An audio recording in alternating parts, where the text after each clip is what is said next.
बिस्मिल्लाहिर्रहमानिर्रहीम। अस्सलाम वालेकुम। आप देख रहे हैं 1/1 न्यूज़ HD।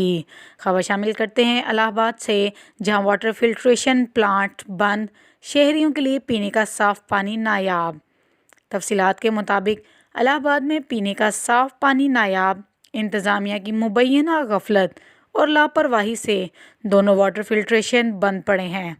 लोग टूटियाँ उतार कर ले गए, करोड़ों रुपए के प्लांट कबाड़ में तब्दील होने लगे। शहरी साफ पानी की बूंद बूंद को तरसने लगे। एक बार फिर आपको अपडेट कर रहे हैं इलाहाबाद से, जहां वाटर फिल्ट्रेशन प्लांट बंद पड़े हैं, शहरियों के लिए पीने का साफ पानी मुयस्सर नहीं।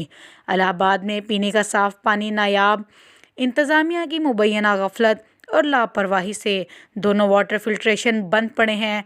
लोग टूटियां उतार कर ले गए, करोड़ों रुपए के प्लांट कबाड़ में तब्दील होने लगे। शहरी साफ पानी की बूंद को भी तरसने लग गए। मज़ीद ऐसी खबरों से बाखबर रहने के लिए देखते रहिएगा चैनल 1/1 न्यूज़ HD।